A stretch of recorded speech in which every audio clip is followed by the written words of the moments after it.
você puder, feche os seus olhos e eu quero orar pela sua vida agora.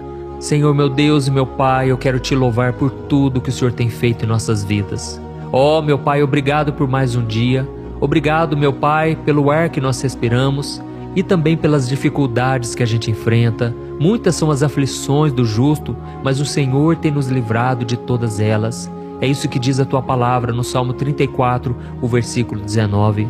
Ó, meu Deus, eu coloco diante de ti agora a vida desta mulher, a vida deste homem. Muitos, meu Pai, agora estão chorando, ó Deus, porque eles não têm forças mais. Eles não conseguem mais sair dessa situação.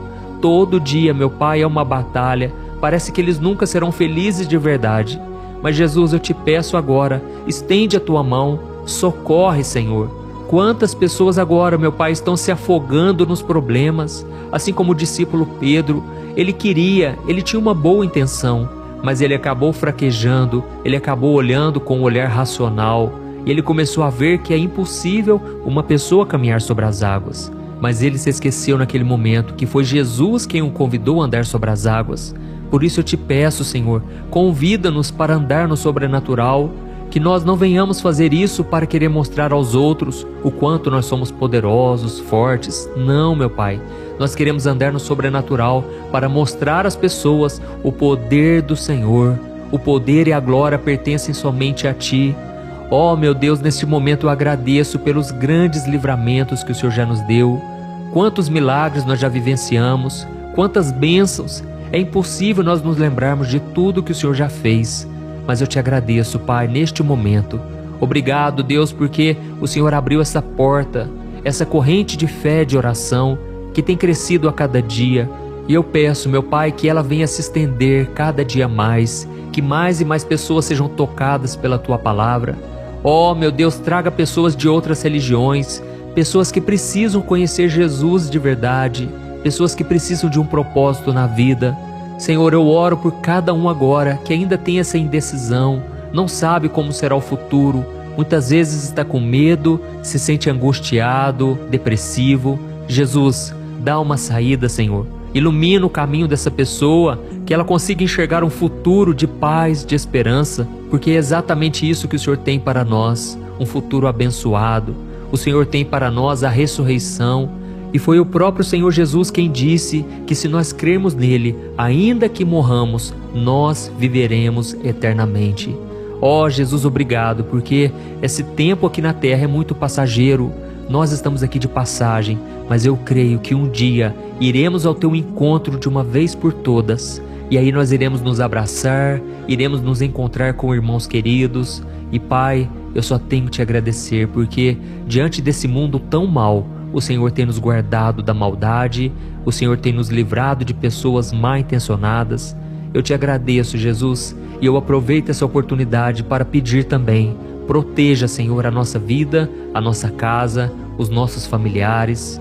Não nos deixe ser contaminados pelo pecado. Nós queremos estar contigo todos os dias, até a consumação dos séculos. Ó Jesus, é em teu nome que eu oro e já te agradeço por tudo que o Senhor tem feito e ainda irá fazer em nossas vidas. Glória a Deus. Olha,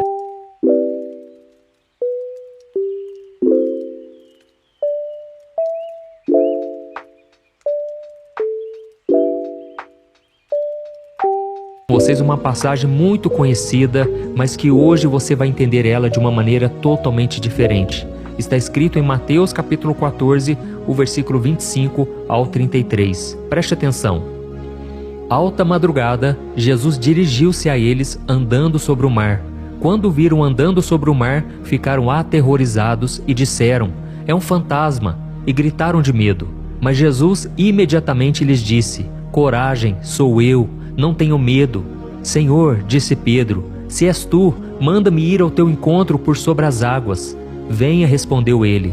Então Pedro saiu do barco, andou sobre a água e foi na direção de Jesus. Mas quando reparou no vento, ficou com medo e, começando a afundar, gritou: "Senhor, salva-me!" Imediatamente Jesus estendeu a mão e o segurou e disse: "Homem de pequena fé, por que você duvidou?" Quando entraram no barco, o vento cessou. Então os que estavam no barco o adoraram, dizendo: verdadeiramente tu és o Filho de Deus. Amém? Irmãos, olha que história maravilhosa. Essa história de fé, essa história de ousadia. E eu tenho certeza que essa história de Pedro e Jesus tem muito a ver conosco. Aqui nós vemos Jesus andando sobre as águas, indo ao encontro dos discípulos, e eles ficaram morrendo de medo. Afinal de contas, era alta madrugada e eles começaram a gritar: é um fantasma, é um fantasma. Mas Jesus imediatamente disse: coragem, sou eu, não tenho medo. Naquele momento, irmãos, gerou uma fé no coração de Pedro, e ele quis também andar sobre as águas junto com Jesus. E Cristo, vendo aquela sinceridade no coração dele, convidou ele, e ele disse: venha, Pedro. E Pedro então começou a experimentar o sobrenatural. Mas a Bíblia diz que quando ele reparou no vento, ele começou a ficar com medo e começou a afundar.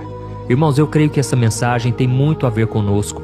Quando a gente decide caminhar com Jesus, nós começamos muito bem, com uma fé simples, uma fé pura, capaz de nos fazer andar no sobrenatural, não é verdade? Mas logo vem as aflições da vida, as afrontas do diabo, as perseguições dentro de casa, as zombarias dos amigos, e aí a gente começa a ficar com medo de não dar conta. E nós deixamos de olhar para Jesus e começamos a focar nos problemas, nas adversidades. E aí o que acontece? Nós afundamos. Mas irmãos, quando nós reconhecemos que precisamos da ajuda do Senhor e clamamos por Ele, imediatamente Jesus estende a sua mão e nos segura, assim como Ele fez com o discípulo Pedro. E agora eu quero que você entenda uma coisa muito importante. Jesus não tem problema nenhum, Ele não tem dificuldade nenhuma em lidar com pessoas com pouca fé. Isso porque Ele tem fé suficiente para todos nós, irmãos. E mesmo quando a gente falha, Jesus está conosco para nos socorrer. Ele está conosco na fé, mas também na fraqueza.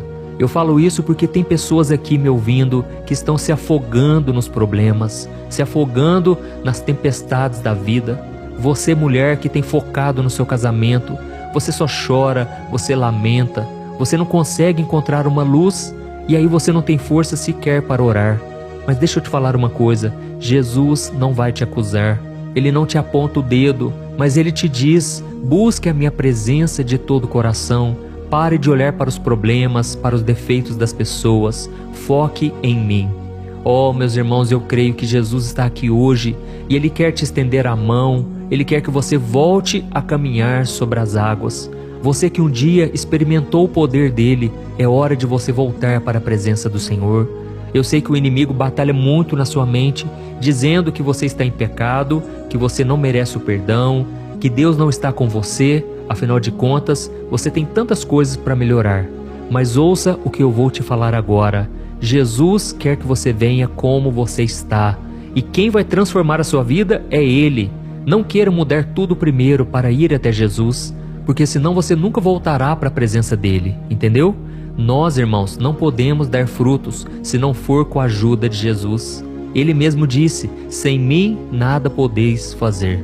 Então eu resolvi trazer para você essa palavra hoje porque eu sei que muitas vezes nós não temos fé suficiente, mas eu quero que você saiba que Jesus, Ele nos ajuda quando nós temos muita fé, mas também quando nós estamos fracos, sem condições de crer, de orar, de ler a Bíblia, e isso nos mostra o quanto Ele nos ama.